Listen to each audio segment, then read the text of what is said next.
I'm reading a chapter of the book The Hobbit by Tolkien. And this is chapter 8, Flies and Spiders. Here the heroes are in the great forest, the woods, Mirkwood, Mirkwood, Mirkwood. Chapter 8, Flies and Spiders. They walked in single file. The entrance to the path was like a sort of arch leading into a gloomy tunnel made by two great trees that leaned together, too old and strangled with ivy and hung with lichen to bear more than a few blackened leaves. The path itself was narrow and wound in and out among the trunks. Soon the light at the gate was like a little bright hole far behind, and the quiet was so deep that their feet seemed to thump along while all the trees leaned over them and listened. As their eyes became used to the dimness, they could see a little way to either side in a sort of darkened green glimmer. Occasionally a slender beam of sun that had the luck to slip in through some opening in the leaves far above, and still more luck in not being caught in the tangled boughs and matted twigs beneath, stabbed down thin and right before them. But this was seldom, and it soon ceased altogether. There were black squirrels in the wood. As Bilbo's sharp, inquisitive eyes got used to seeing things, he could catch glimpses of them whisking off the path and scuttling behind tree trunks. There were queer noises too, grunts, scufflings, and hurryings in the undergrowth, and among the leaves that lay piled endlessly thick in places on the forest floor. But they were that but what made the noises he could not see. The nastiest things they saw were the cobwebs, dark dense cobwebs with threads extraordinarily thick, often stretched from tree to tree or tangled in the lower branches on either side of them. There were none stretched across the path, but whether because some magic kept it clear or for what other reason they could not guess. It was not long before they grew to hate the forest as heartily as they had hated the tunnels of the goblins, and it seemed to offer even less hope of any ending. But they had to go on and on, long after they were sick for a sight of the sun and the sky, and longed for the feel of wind on their faces. There was no movement of air down under the forest roof, and it was everlastingly still and stuffy. Even the dwarfs felt it, who were used to tunneling and live at times for long whiles without the light of the sun. But the hobbit, who liked holes to make a house in but not to spend summer days in, felt that he was being slowly suffocated. The nights were the worst. It then became pitch dark. Not what you call pitch dark, but really pitch, so black that you could really see nothing. Bilbo tried flapping his hand in front of his nose, but he could not see it at all. Well, perhaps it is not true to say that they could see nothing. They could see eyes.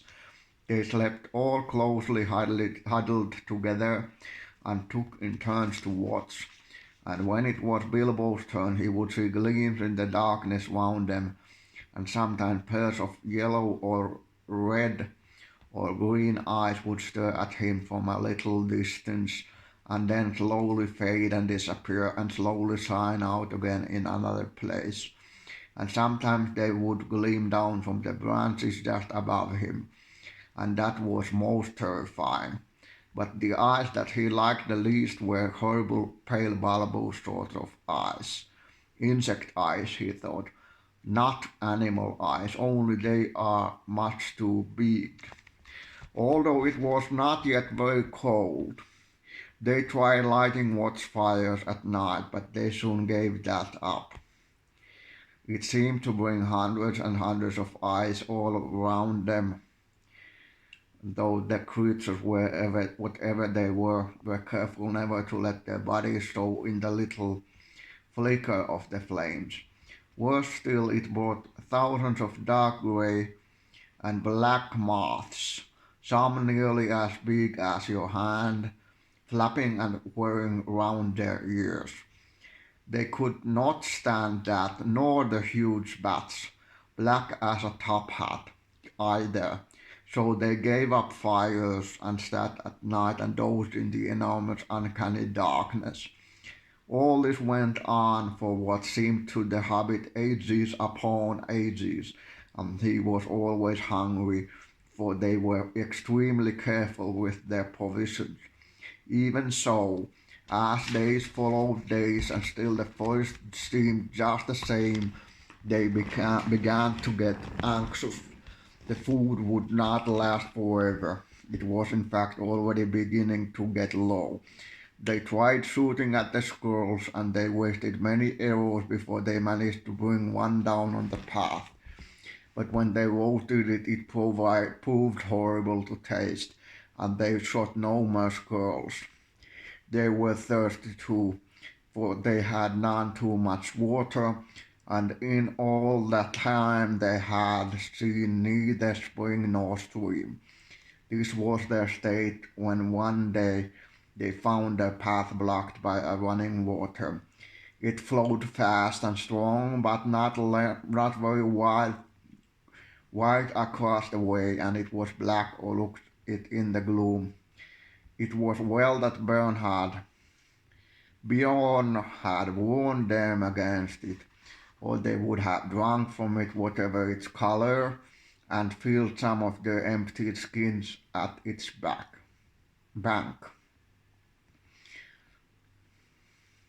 and filled some of their emptied skins at its bank. As it was, they only thought of how to cross it without wetting themselves in its water. There had been a bridge of wood across, but it had rotted and fallen, leaving only the broken posts near the bank. Bilbo, kneeling on the brink and peering forward, cried, "There's a boat against the far bank. Now, why couldn't it have been this side?"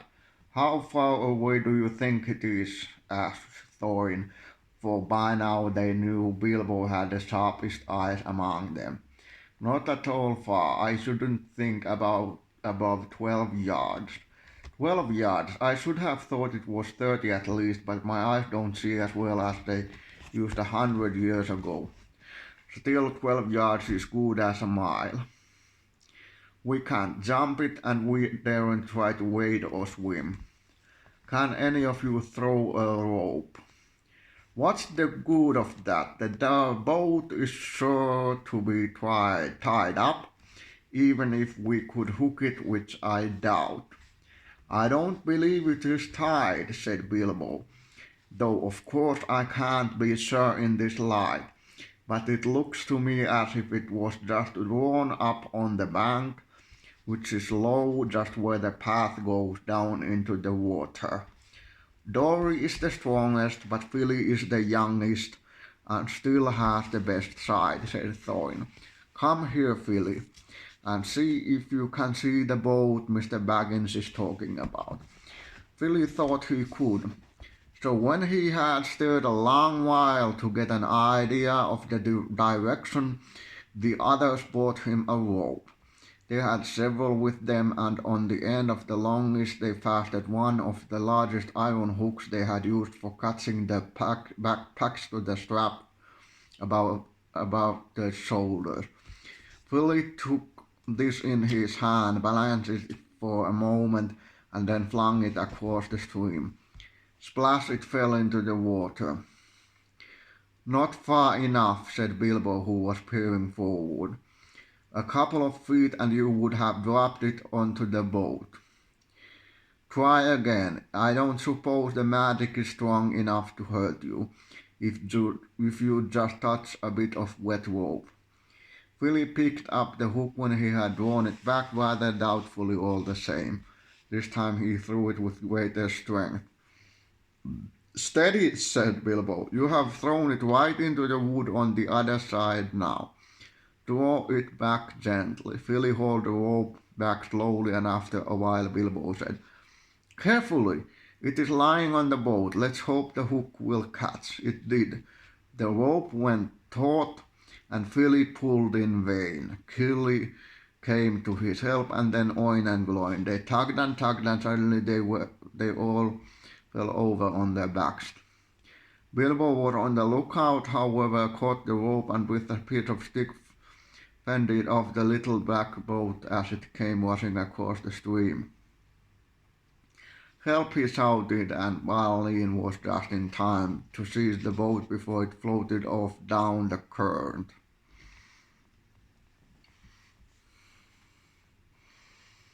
It was tied after all, said he, looking at the snapped painter that was still dangling from it. That was a good pull, my lads, and a good job that our rope was the stronger. Who'll cross first? Asked Bilbo. I shall, said Thorin, and you will come with me and Philly and Balin. That's as many as the boat will hold at a time. After that, Killy and Oin and Gloin and Dori, next Ori and Nori, Bifur and Bonfur, and last, Dwalin and Bomber. I'm always last and I don't like it, said Bomber. It's somebody else's turn today. You should not be so fat. As you are, you must be with the last and lightest light boat load. Don't start grumbling against orders or something bad will happen to you. There aren't any oars. How are you going to push the boat back to the far bank? Asked the Hobbit. Give me another length of rope and another hook, said Philly, and when they had got it ready, he cast it into the darkness ahead and as high as he could throw it. Since it did not fall down again, they saw that it must have stuck in the branches. Get in now, said Philly, and one of you haul on the rope that is stuck in a tree on the other side. One of the others must keep hold of the hook we used at first, and when we are safe on the other side, he can hook it on, and you can draw the boat back. So this is a children's book. I have made none of my videos marked as suitable for children, but now I am thinking maybe I should mark that children can watch this video.